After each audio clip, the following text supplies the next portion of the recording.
10 leyendas mexicanas que debes conocer. Estas leyendas destacan por su carácter folclórico y forman parte del legado cultural de México. México es un país con una herencia cultural enorme, y es que es tierra de choques de grandes civilizaciones. Gran parte de las leyendas que forman parte de esta herencia cultural tienen sus orígenes en la América precolombina, la cual ha dejado un gran legado gracias a la tradición oral. El misticismo que envuelve a la mayoría de las leyendas tradicionales mexicanas es inigualable, pues no es fácil creer en su veracidad total, pero sí tienen elementos que podrían serlo. En este artículo vamos a conocer 10 grandes leyendas mexicanas cortas de carácter folclórico que debes conocer. Las 10 leyendas cortas de México. La cantidad de leyendas que existen en México es muy alta y rica, dada a la antigüedad y fusión de culturas propias del país. Como veremos, aparecen en ellas muchos fantasmas y apariciones. Los espectros en general abundan en las historias, pero también hay otros protagonistas, como personajes mitológicos o sitios embrujados. Comprobaremos también que el pasado prehispánico siempre acaba bañando de misticismo estas leyendas. Vemos entonces estas historias que son sin duda grandes leyendas cortas y folclóricas mexicanas. Primero, el puente de Celerigo. En el siglo XIX, un caballero portugués, Duarte de Sarraza, cortejaba con doña Margarita Jáuregui. El tío de ella era un sacerdote muy protector, y más cuando se enteró de que el Duarte se había casado 2 veces y tenía deudas. Duarte, en un encuentro airado con el sacerdote, acabó clavándole un puñal en la frente y tirándolo al río. Después de esconderse durante meses, un día en el que iba a ver a su amada, tuvo que pasar por el puente.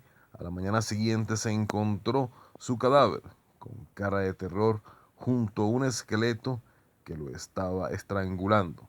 Tenía un puñal clavado en el cráneo. Segundo, el Callejón del Diablo. En Ciudad de México hay un callejón en el que diferentes personas han visto el diablo en forma de persona. Una de las historias es protagonizada por un hombre que hacía caso omiso a esa leyenda, pero que al pasar por ahí tuvo al mismo Satanás delante de él. Lucifer abrió la tierra para que se lo tragara, pero milagrosamente el hombre escapó y pudo contarlo. Otra historia se conoce como la de El Julio, un personaje que era un auténtico criminal y estafador. Se dice que el mismo diablo se ofendió por su conducta y lo descuartizó en ese callejón, y que es ahora el Julio quien aparece ahí. Tercero, La Llorona. La leyenda de La Llorona es muy conocida en México y tiene como protagonista un fantasma de una mujer y su profundo pesar. Este espectro aparece de madrugada y emite llantos que transmiten una gran desesperación por el trágico final que vivieron sus hijos. Esta mujer no descansa en el mundo de los muertos por el lamento que siente al haber asesinado ella misma a sus hijos. Fue un acto de despecho al ser rechazada por su marido.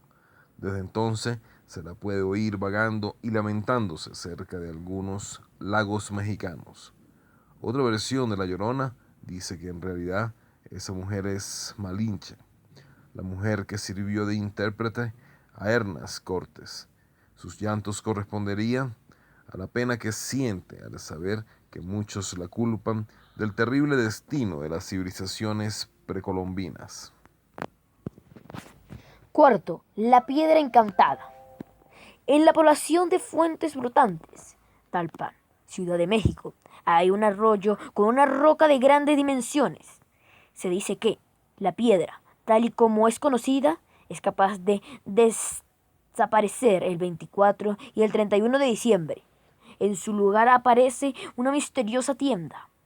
Se dice que si alguien entra en esa tienda para comprar, la persona entra en un mundo de cavernas ocultas y que es posible que no salga de ahí nunca más. Cada vez que pasa esto, la piedra reaparece en su sitio. Otra singularidad de la historia es que se dice que la Llorona está dentro de la piedra y que por la noche sale del arroyo para llegar a un cercano lago a esperar el regreso de su enamorado. Quinta, la princesa Donaji. Donaji fue la hija de Cosijo Copi, último gobernador del Teutepec, en un tiempo en el que mixtecos y zapatecos estaban en guerra. Donají fue capturada y finalmente asesinada por decapitación en un paradero desconocido. Al cabo de unos años, en la sierra sur de Oaxaca, un pastor un día arrancó una azucena, una flor de una planta muy vivaz de la familia de los lirios. El pastor entonces vio que debajo había una cabeza humana. Cuenta la leyenda que al encontrar la cabeza de Donají, el pastor la llevó en el templo de Culipán, donde el alma de la princesa Donají pudo encontrar la paz. Sexto, la isla de las muñecas. La isla de las muñecas fue una chinampa, una especie de isla flotante con la que las civilizaciones precolombinas conseguían expandir sus cultivos en los lagos. Es concreto, esta chinampa se localizaba en el lago Xomilco. A día de hoy, en esta isla hay montones de muñecas rotas. El origen de tan curiosa concentración de muñecas se debía a que en 1950 un hombre llamado Julián Santa Ana empezó a colocarlas ahí. Un sobrino suyo contó que se ahogó ahí una joven y que desde entonces en la isla se escuchaban muchos lamentos y voces de mujer. Las muñecas, por lo visto, servían como método de protección. Un día, su tío fue a pescar y una sirena ahogó a Santana en el mismo lugar en el que se ahogó la joven. Desde entonces el sobrino continúa acumulando muñecas, que se dice que obran milagros. Numerosos reportajes y documentales se han realizado y miles de turistas al mes visitan la zona.